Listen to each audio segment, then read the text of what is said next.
কুরআনুল কারীম মহান আল্লাহ রাব্বুল আলামিন পবিত্র আয়াতের মধ্যে আল্লাহ বলেন ইন্নাস সালাতা তানহা আনিল ফাহশাই ওয়াল মুনকার। পবিত্র আয়াতের মধ্যে আল্লাহ বলেন নিশ্চয়ই যারা সালাত কায়েম করবে নামাজ আদায় করবে তারা মন্দ ফাহশা বেলাল্লাহ বেহায়াপনা কাছ থেকে বিরত থাকবে। নিশ্চয়ই যারা সালাত আদায় করবে নামাজ পড়বে আল্লাহ পাকের গোলামি করবে এই নামাজই তাকে বেহায়াপনা বেলাল্লাহপনা অশ্লীলতা থেকে আল্লাহ পাকের নাফরমানি থেকে নামাজটাকে হিফাজত করবে। একজন মানুষ নামাজ পড়ে বেহায়াপনা করে বেলাল্লাহপনা করে অশ্লীলতা খারাপ মন্দ কাজের মধ্যে নিয়োজিত রয়েছে ওই মানুষটা নামাজও পড়তেছে আপনি মনে করবেন তার নামাজটা হচ্ছে না। রাসূলের কাছে আসিয়া বলতেছি ইয়া রাসূলুল্লাহ ইয়া হাবিবাল্লাহ অমুক তো নামাজ পড়ে চুরিও করে নামাজ পড়ে চুরিও করে আল্লাহ নবী বিশ্ব নবী বলেন ওই মানুষটার নামাজ যেদিন শুদ্ধ হয়ে যাবে যেদিন পরিপূর্ণভাবে নামাজ হয়ে যাবে ওই দিন ওই মানুষটা চুরি ছেড়ে দিবে। তাহলে নামাজ যদি আমার শুদ্ধ হয় আল্লাহ বলেন নামাজ তোমাকে অশ্লীলতা থেকে বেহায়াপনা বেলাল্লাহপনা আল্লাহ পাকের নাফরমানি থেকে তোমাকে নামাজ হিফাজত করবে। সেজন্য নামাজ পড়তে হইলে সর্বপ্রথম কি অর্জন করতে হবে?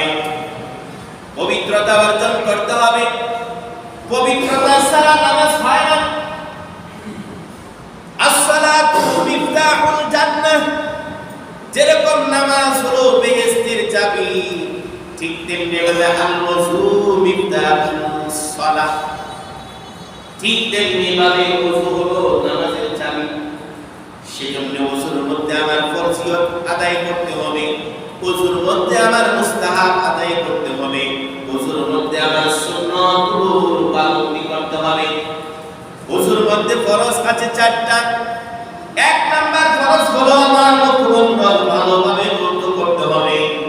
দ্বিতীয় নাম্বার হলো আমার দুই হাতের কনি সহ ধৌত করতে হবে। তৃতীয় নাম্বার হলো মাথা মাসে করতে হবে। চতুর্থ নাম্বার হলো দুই পায়ের টাকনু সহ ভালোভাবে ধৌত করতে হবে। এগুলো হলো আমার ওযুর ফরজ। কিন্তু ওযুর মধ্যে আরো সুন্নাত আছে। যখন আমি ওযু করতে যাইব দুইটা হাত এরকম ভাবে ধৌত করব। আউযু বিল্লাহি মিনাশ শাইতানির রাজীম বিসমিল্লাহির রহমানির রহিম করব। ওযুর মধ্যে বসে ওযু করব, কারো সাথে কথা বলবো না, কারণ ওযুর ভিতর কথা বলা মাকরুহ। অনেকেই কথা বলতে থাকে, কথা বলবো না, একান্ত প্রয়োজন ছাড়া কোনো কথা বলবো না, ঠিক না?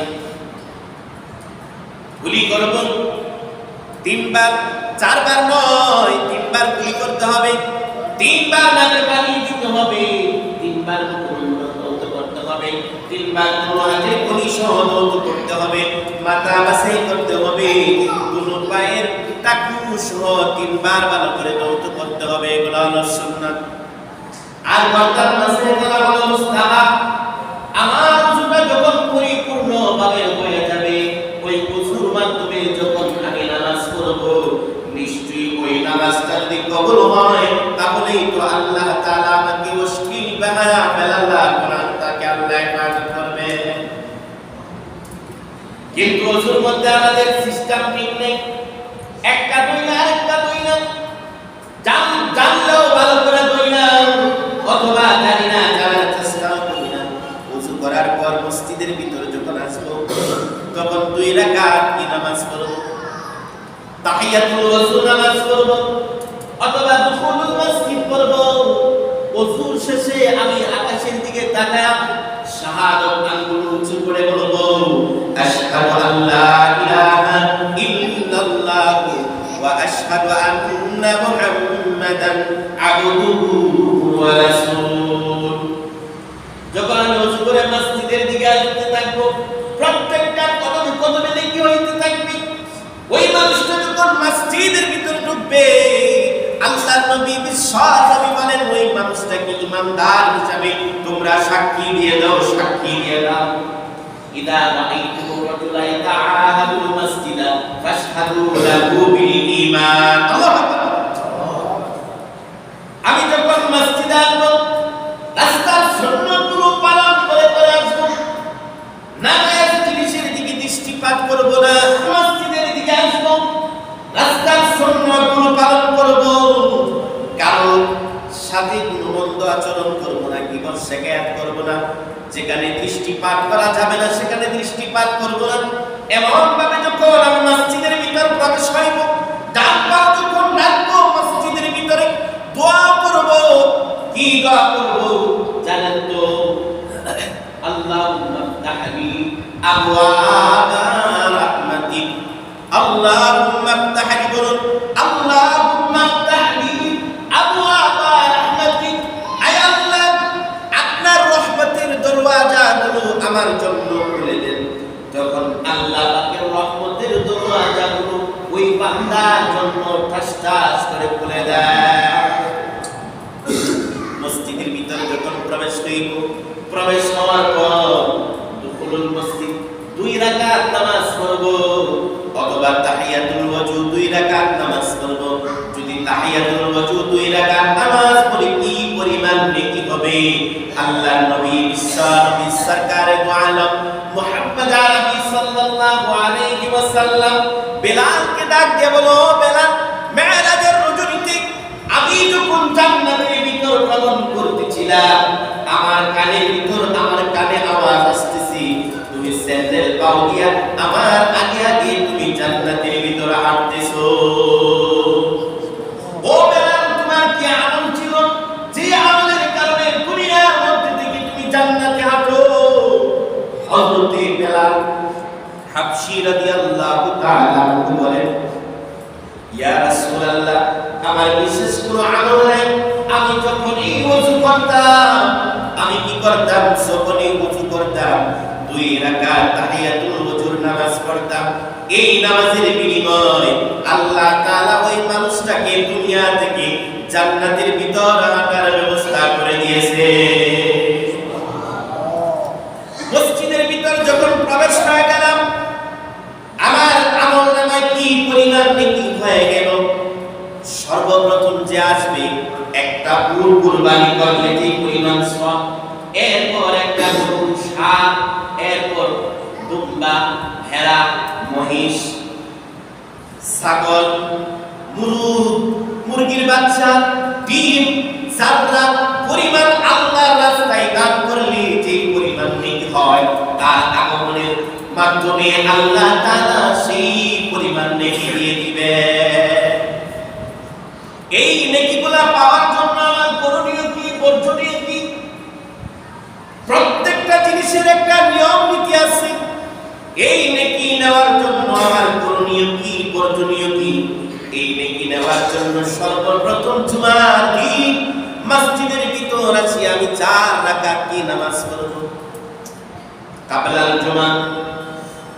যদি এই নামাজের জন্য পরবর্তী সময় দেওয়া হয় তাহলে পরবর্তী সময় করব, অথবা যদি আরো আগে চলে আসি তাহলে সেই নামাজ আমি আদায় করে নিব, কারণ ওই নামাজটা ওয়াজিব। কয় রাকাত? 4 রাকাত। 4 রাকাত জুমার আগে 4 রাকাত সুন্নাত নামাজ পড়ব। যদি এই নামাজটা না পড়ি আমি গুনাহগার হয়ে যাব। ওয়াজিব তরফের সুন্নতে মুআক্কাদা তরফের গুনাহগার হয়ে যাব।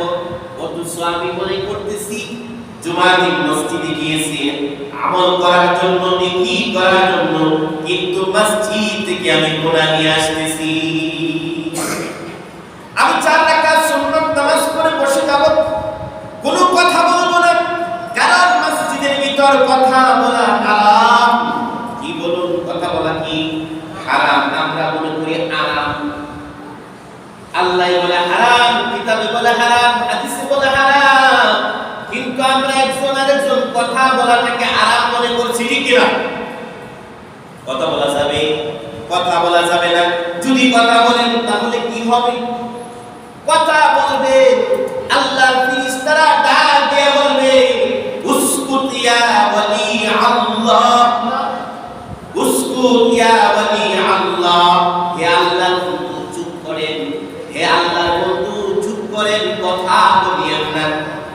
কি বলবে? ফেরেশতারা বলবে, আমরা তাদের কথা শুনি না, কিন্তু আমাদের সব কিছু তিনারা দেখে এবং পর্যবেক্ষণ করে। তারা বলবে, উসকুত ইয়া ওয়ালি আল্লাহ, হে আল্লাহর ওলি চুপ করেন। এরপরে যদি কথা বলি তখন বলবে, উসকুত ইয়া আব্দুল্লাহ, হে আল্লাহর বান্দা চুপ করো। প্রথম বলেছে হে আল্লাহর ওলি চুপ করেন, এরপরে বলে হে আল্লাহর বান্দা চুপ করো। এরপরে যদি কথা বলি তাহলে বলবে ইয়া আদুল্লাহ, হে আল্লাহর দুশমন চুপ কর, হে আল্লাহর দুশমন চুপ কর। এরপরে কথা বলতেছি এই কারণেই তো এই নামাজের দ্বারা কোনো কিছু হয় না। নামাজও করি, চুরিও করি, নামাজও করি ওজনেও কম দিই, নামাজও করি অন্যের সম্পদ আত্মসাৎ করি, নামাজও পড়ি মিথ্যা কথা বলি, নামাজও পড়ি অপবাদ দিই, নামাজও পড়ি ষড়যন্ত্র করি, নামাজও পড়ি অন্যের ক্ষতি করি। তার কারণ একটাই, নামাজ আমার হইতেছে না, নামাজ হইতেছে না। কারণ আল্লাহ বলেন, ইন্নাস সালাতা তানহা আনিল ফাহশাই ওয়াল মুনকার, নিশ্চয়ই নামাজ তোমাকে ফাহশা, মুনকার, বেহায়াপনা, বেলাল্লাপনা, অশ্লীলতা, খারাপ কাজ থেকে নিশ্চয়ই নামাজ তোমাকে হেফাজত করবে। তাহলে আমি কোনো কথা বলবো না, কথা না বলে আমি কথা শুনবো।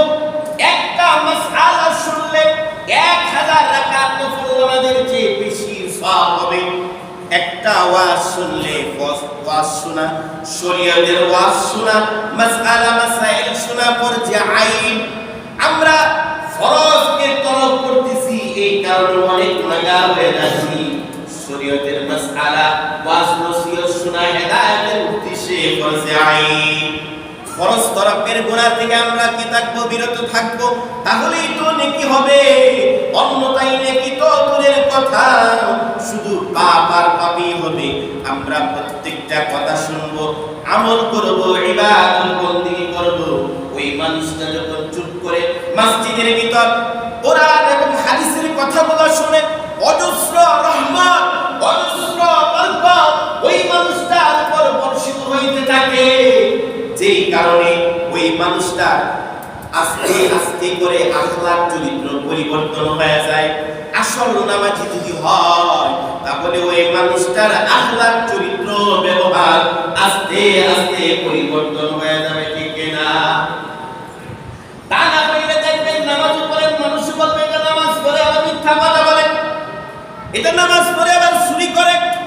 এই যে ইসলামের উপর আপনার কারণে একটা আঘাত আসতেছে, কাল কিয়ামতের ময়দানে যদি আল্লাহ প্রশ্ন করে, হে আমার বান্দা, তোর কারণে নামাজি মানুষের উপর অপবাদ এসেছে, তোর কারণে নামাজি মানুষকে ঘৃণা করেছে, তুই কি জবাব আজকে আমি আল্লাহর সামনে দিবে?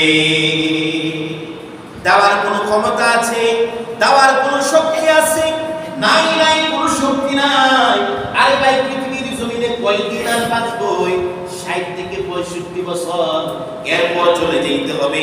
আমার সব কিছু আস্তে আস্তে শেষ হয়ে যাবে।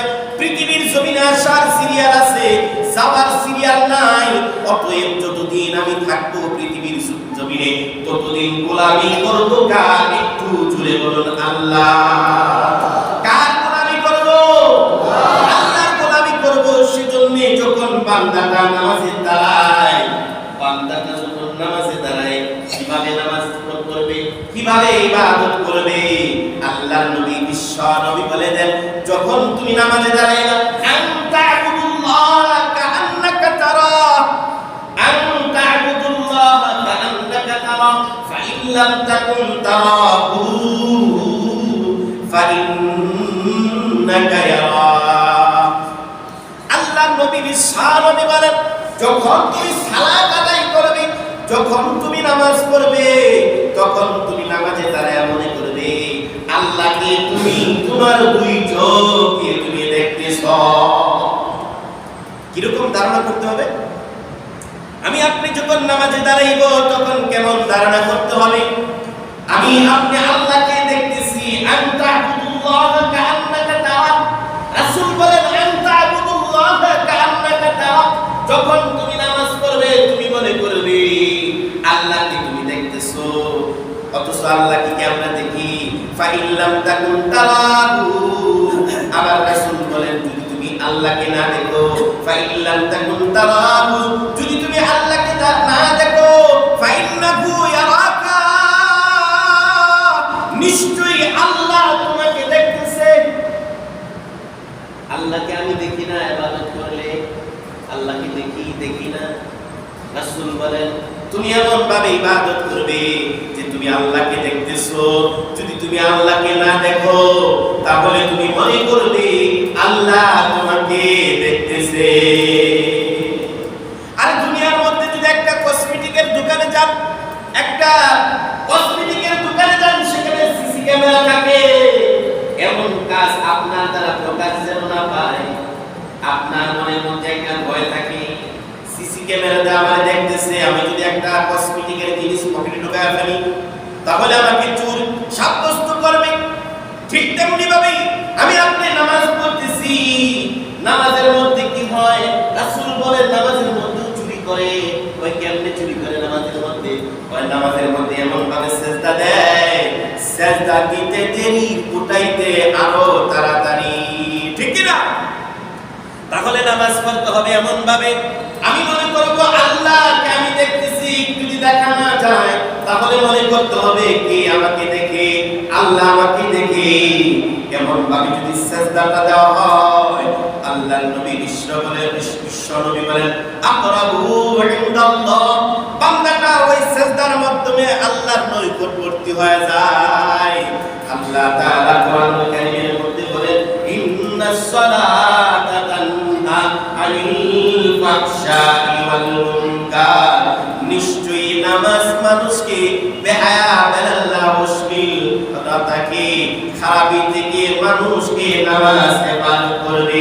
যদি আমার নামাজটা রাসূলের আদর্শ অনুযায়ী, আল্লাহর আইন অনুযায়ী, রাসূলের আদর্শ অনুযায়ী হয়ে থাকে।